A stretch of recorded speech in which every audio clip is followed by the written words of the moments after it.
So today let's finally do a Ego 3rd Gen pack repair. As many of you know, there's been a lot of work on this channel in the past on the 1st and 2nd Gen Ego packs. That means I got a lot of those working, but unfortunately that also means I really didn't have a need to buy the newer 3rd Gen packs when they came out. So as more and more questions started coming up about the newer packs, I really just didn't have any answers, no experience with them.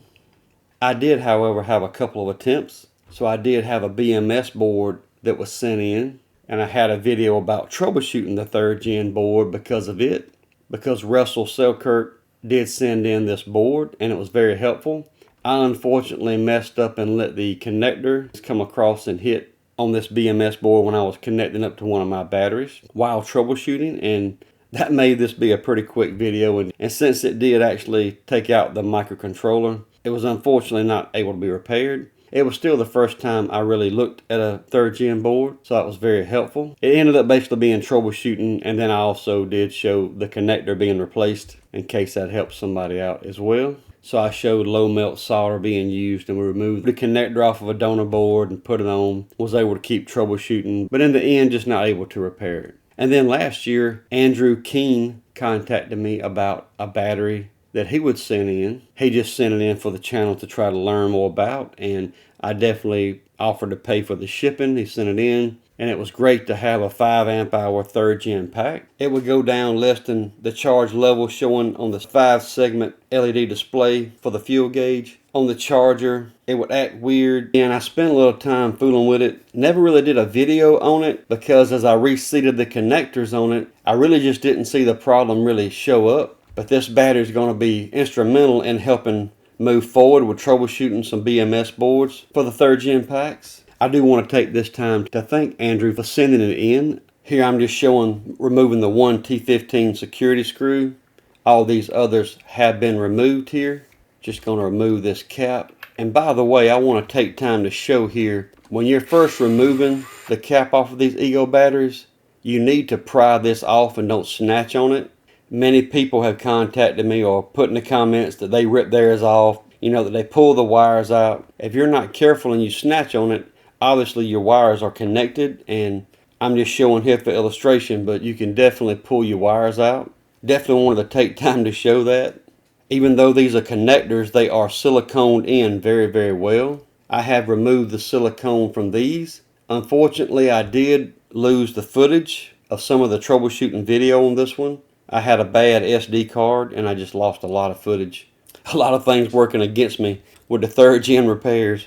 It seemed like a lot of things went the wrong direction. But I do want you to see here on part of the footage that I did still have that didn't get corrupt. See all that piled up white silicone on the table? That really is all from this one BMS. It was a lot of white silicone on there to help keep these connectors right here in place. And all I done was remove these connectors. I sprayed contact cleaner and I reseated, and I'm still trying to test this battery out. I'm not calling it repaired by any means, but it also was nothing much to make a video on. Unfortunately, it seemed to be fine. I'm still waiting, cycling it through my other packs, but this battery pack is going to be instrumental in this video, as we see here. So a viewer, Jimmy Chan, contacted me about sending me some PCBs, and it took a little while to go back and forth to know exactly what he was willing to send. I still thought just a couple of them, maybe 2 or 3 at the most. So I offered to pay for shipping for a few of them. $15 should cover it. He even came back and very unselfishly said he would take care of the shipping cost just to get them to me. And when they came in, as you can see here, I made sure I replied back that I received 7 boards. So very generous. I really thank him for his giving. Seemed like he was glad to do so. So thanks again, Jimmy. Appreciate you sending these in. I did lose some of the footage of me opening up this package, but just going back through it here now. This is the 7 boards he sent, even though I have already tested them at this point. But as you can see here, he's removed a lot of the potting and the boards from many of these. And I think one of these at this point I've already removed some of. This one still has the potting on it. I went through some of these testing, and most of these are the 3rd Gen. Matter of fact, I have 6 of them. This one here looks like a 2 amp hour 1st Gen battery cap. So kind of neat there that we got the 1st Gen all the way to the 3rd Gen here in this box. And awesome that we got 6. If you can see this, they all have the fuel gauge, the segmented fuel gauge. So I really look forward to getting into these 6. I have put some marking on these that I'll go over in just a minute. And I do believe we're going to be able to fix some of these. I have taken a silver Sharpie and I wrote Jimmy on here. And I've tested this one and I put NP for no power. This one has Jimmy and NP, no power. So these two are the same. Here's the third one, no power. Jimmy, same thing. This one here, I wrote on there Jimmy, NP, no power. These all have a seemingly common failure point here. And by the way, these boards are not easy to get out. The first gen, the button itself, the plastic piece will push the board out. This one I have removed the screws, and you basically have to take a spudger of some type and get in there and kind of pull the board out. You have the 4 screws mounting the assembly together. So that's a little bit different. This one needs further testing, but I did a battery pack reset on this one and it checks okay, so it just needs further testing. I'll probably go over that one in another video. But one thing I done on the footage I lost, during that recording I made sure I wrote on here, thank you Jimmy from Thrifty Tool Shed, so definitely want to say thanks. I really appreciate your giving, and this is giving back to the whole community that wants to learn more about these 3rd gen boards. So first of all, I'm going to unplug the original BMS board from the pack that Andrew sent in. And now I have a good 3rd gen pack to work with. I'm making sure I'm grabbing the connectors here and pulling, and not pulling on the wires themselves. Their wires are very tiny and the little connectors are pretty frail. We do know that the 3rd gen pack does have an extra white wire at the power connector that the 1st and 2nd gen just don't have. But we'll talk more about that in another video. When I plug in the board to be tested, we realize here that it doesn't light up at all. If we plug up all the connectors, there's still no change. But I do know the power connector is all you need for the light to come on. So let's grab these connectors here and pull them back off. So I have 1, 2, 3, and 4 all doing the same thing. This one here is also doing the same thing, but it is a little bit different. So plug it up and no light comes on. Well, I don't think I'm making a good connection here. Oh, I just felt the board push up. Yeah, I didn't have the board seated. I have taken the screws out of this one. The board has slid down and the button wasn't making contact. So that's what's happening with this one. It doesn't matter if you plug all the connectors up or not. It flashes red like it has a battery cell issue. I'll just go ahead and pull the board out, and you can see here that no matter what we do, we're flashing red. If I hold the button down like doing a reset, we flash green and red.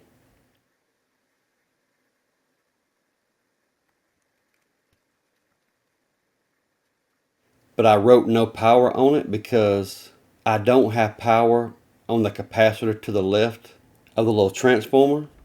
It seems very odd to me that this one is powering on and giving us an error, but it definitely at least has a power supply problem also. And usually they don't light up when that's an issue. So I guess I will take this one and put a question mark to remind me that this one is a no power, but it is odd. It is blinking red like a cell issue or cell cluster issue. And I want to show you here some of the troubleshooting I did with this board. So I'm going to lay this down where we can see it on camera. Get my meter, put it on DC volts. I'm going to zoom in a little bit better so you can see. And we're going to be talking about this transformer just left the center of the board. And I know that this top left winding in this transformer is open. And if I go over to this capacitor is feeding, I'm getting 0 volts. So that's coming from this coil here. This transformer has 3 coils, as we have talked about many times in the past with the 1st and 2nd gen boards. The transformer seems similar. If we go across on this bus here, we're a little over 10 volts, 10.2. So those 2 capacitors there on the right will be about the same voltage, and this one here will be just under 11 volts typically. We're right at 11 volts.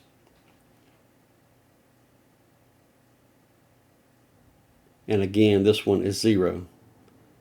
We'll ohm this out as well, but I know that this coil is open. With it unplugged, now let's go to ohms, and I'll show you here that this coil is open. Like this. I'm going to bring over my bigger leads so I can push a little harder. Those other leads are a little bit delicate. I don't want to damage them, but I'm going to have to push through some of this silicone pretty hard here. This coil here, right at 3 ohms. The bottom left coil or winding,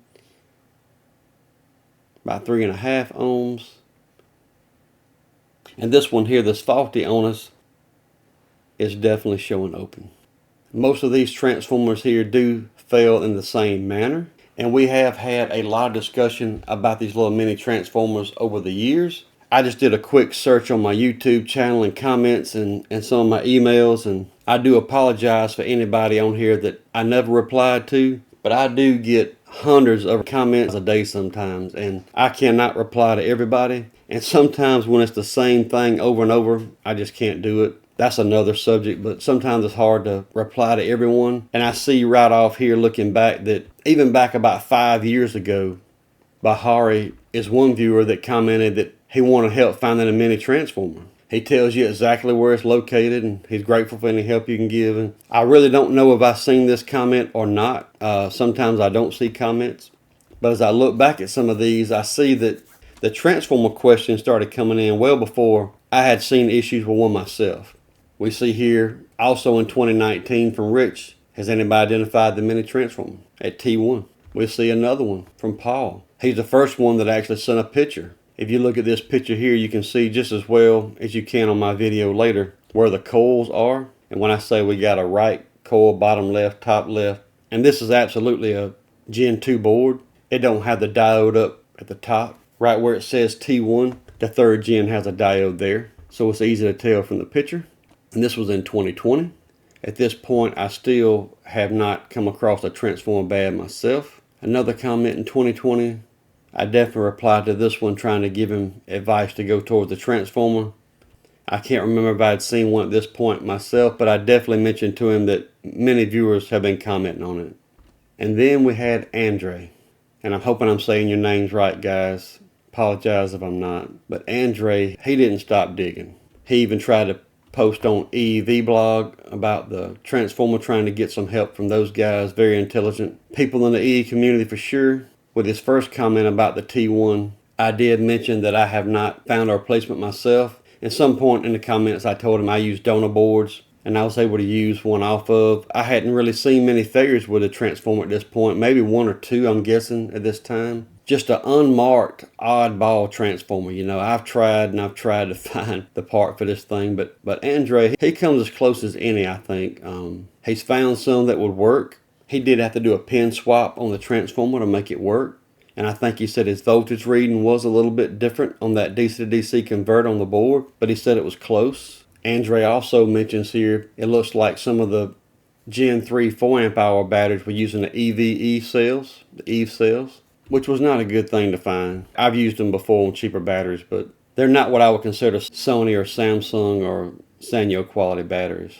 So Andrey even offered to send some adapter boards to the transformers that he had used if needed. Looking back, maybe I should have took him up on that, having so many issues with transformers. At that time, I only had a few issues really, but this does seem to be a lot bigger problem than I had realized back then. We also discussed some of the larger packs having a SMD fuse pack that some viewers shared with me. Some in the comments, and some shared this on the Facebook group on the bench. He was just saying that his must have still had a trace. His didn't have that component that looks like 60 amp fuse protection ICs.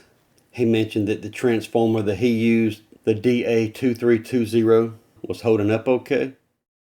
And we just see one here randomly from 11 months ago, still asking, about T1. So I knew I definitely need to go ahead and make a video about it. At least we'll have that to go by.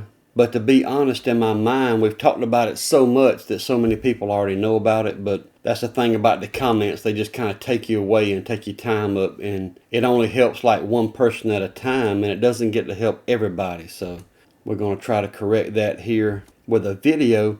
But I also want to take time to mention, please check out the Facebook page we have, Thrifty Tool Shed. And also the group we have on the bench. And on the bench is really helpful because we can also share photos and hopefully everybody that's on here is willing to share and learn together. I know I haven't pushed this group very much. I don't have a lot of time to spend on it either, but over time I do see the need for it being greater. As you just see here, so many people can share so much more with exactly what they're doing, what they're talking about. Sharing this semiconductor fuse here on the 10 amp hours is so helpful because I didn't know it existed. I don't have a 10 amp hour pack.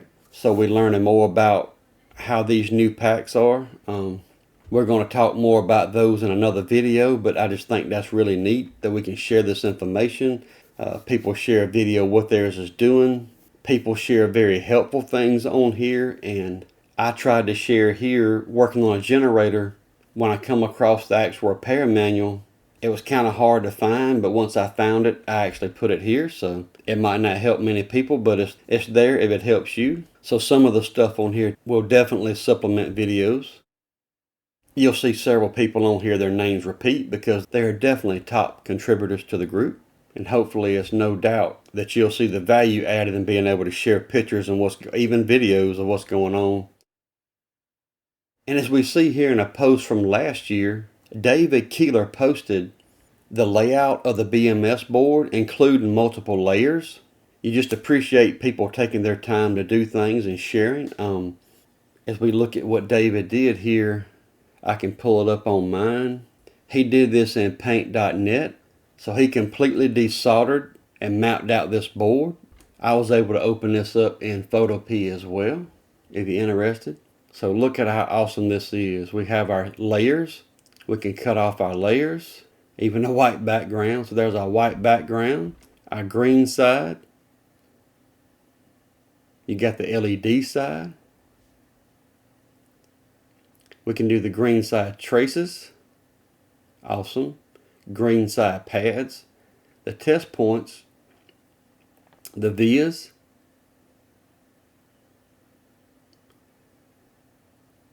If we cut all this off, cut the LED side on,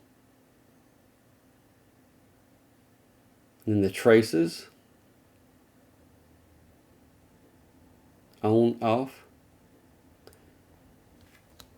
the pads, the test points, the vias. So make sure to head over to the Facebook group on the bench. And if you find this particular thing helpful, make sure you tell David thanks for the hard work he put into this and for sharing it. So I just definitely wanted to thank everybody who commented and shared and just gave and contributed their part to moving forward with these boards and repairs. So we're going to move forward in this video with actual repair and show removing this transformer. We're going to remove one from the donor board that's a known good transformer and place it on the board that has the bad transformer. We're going to put on some flux on top and bottom.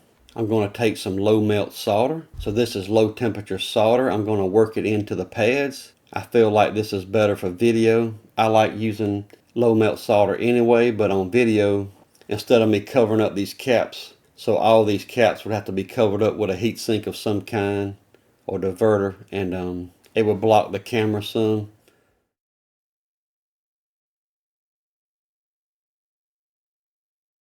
So here you're able to see me work this low melt solder in, and this will stay liquefied for several seconds. So just going back and forth once it's worked in, we'll work it in the pads and mix it in really good and lower that melting temperature. And we can just take this and push it right off. And there we go. Was able to just gently push it right over.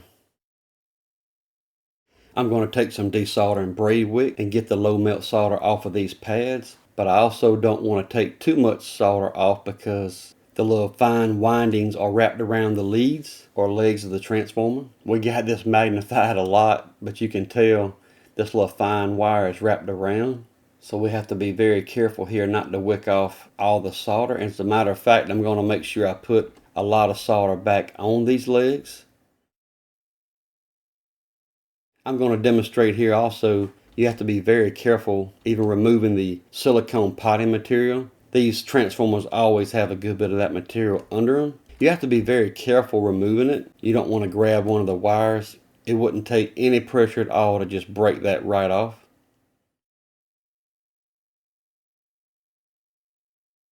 So I do want to take time to show here on camera what my TC1 shows for this good transformer. So top left coil that usually gives trouble, we at 0.06 millihenry and around 3 ohms. If we look at this right side coil or winding, well, that didn't get a good connection. Let's try it again. There we go. It's showing 0.11 millihenry and around 4.5 ohms. And then if we do the bottom left, which is what I believe is the input winding, we get 0.20 millihenry and around 6 ohms. I do believe these change or vary a little bit. And the way these always seem is that bottom left is pin 1. They put the little dot for the bottom left and it goes on the board like so. So the first coil was pins 5 and 6, the one that gives the most issues from what I've seen. This one on the right seems to be pins 3 and 4. The ones I'm calling the input winding a coil seems to be pins 1 and 2. So this is one of those boards with no power that Jimmy sent in to us. So you can see it there even under a microscope. I marked that as from Jimmy and NP. I'll speed up through some of this. This is going to be the same procedure as removing the transformer from the donor board. We're just going to work it into the pads and the pins the best we can. And once this low melt or low temp solder mixes with the regular unleaded solder, it will help tremendously in lowering that melting temperature and it'll stay liquefied for a few seconds for us to work with. And there we go. We're off just like that. Just want to get our braid here and wick up our low melt solder. We definitely have to prep this board to put the replacement transformer on. You can also see here that the screen printing has the dots on the coil to represent their phasing. In case you did get a different type transformer, you would definitely have to pay attention to that in the way it's laid out. So looking at this, I believe the transistor that's usually at the bottom looking at it, but in this orientation it's at the top here, it's feeding the winding that's on pin 1 and 2. And to me that's like our primary or input. And then we come off here on pin 3 and it feeds a diode. And that diode feeds this little bus here that hits this cap. The one that we get almost 11 volts on typically. And then from that almost 11 volt bus, we see 2 more diodes here and one goes across to this capacitor. And of course one goes to here like so. And that's why those usually read about 10 and a quarter, 10.3, somewhere in that area. We have that 0.6 to 0.7 diode voltage drop there going to those caps and those dedicated buses, if you will. After cleaning up, we're going to put some Amtech flux on here and our replacement transformer. Move it over just a tad. We're going to probably move this around anyway before we get it nailed down. I'm using my curved tip here and it doesn't heat up the best on the tip, but it helps me get in this tight spot.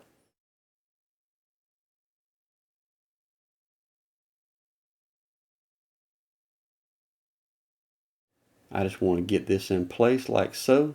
We'll flip it over and work on this other side next and get it down.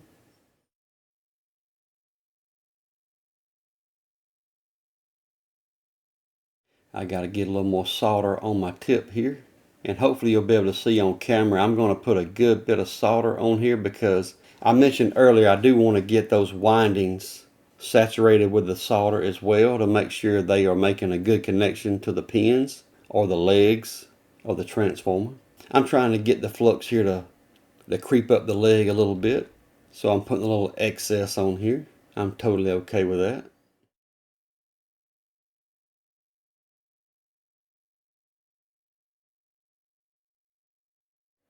There we go. I think that got the windings as well, so I like it. I'll flip it back around here. Let's get this side. Go ahead and get pin 1 here. go. Pin 2 might move a little. It may have a little bit. It was under a little bit of tension when I first nailed it down. Yeah, probably need a little bit more here. Want to wick up the leg. There we go. And this one over here goes straight to this diode. So if it looks like it got on that diode, it's fine. They are connected together there as mentioned earlier. That you see here on the other board. You see our pin 1 designation on the bottom left. The little corner is marked for the transformer. You can also see that pin 3 goes over to that diode as mentioned. Just going to clean it up with some 99% alcohol here.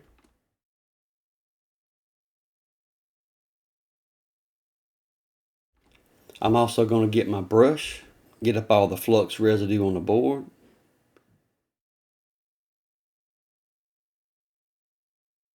There we go. You can see both sides. I do believe these windings are coated good. Not only do I believe that's stronger, it also is making a better connection to the windings. So I think I'm pretty happy with that. So now I have 2 of these complete. T1 has been replaced, and I wrote on here T1 replaced. The first one was actually done on that same SD card that I mentioned earlier that I lost other footage on. So now if I take my pack and I plug in the power connector, are we going to get a reading across that cap? Bring my meter over in volts DC. Go across this capacitor right here. And there we go. We're looking for about 8 1/4 volts typically. And you see the red light blinking underneath as well as I put pressure down on the board. Awesome. And this is the cap that we talked about earlier. That's around 11 volts typically. Just under usually. These will be about 10.2, 10.3 on this right side. So we plug up our cell monitoring connectors and our NTCs up to the board. Do we get green lights? Awesome.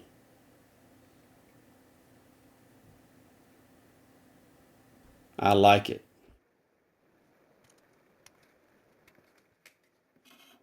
I get to write on here, 3rd Gen Repair 1.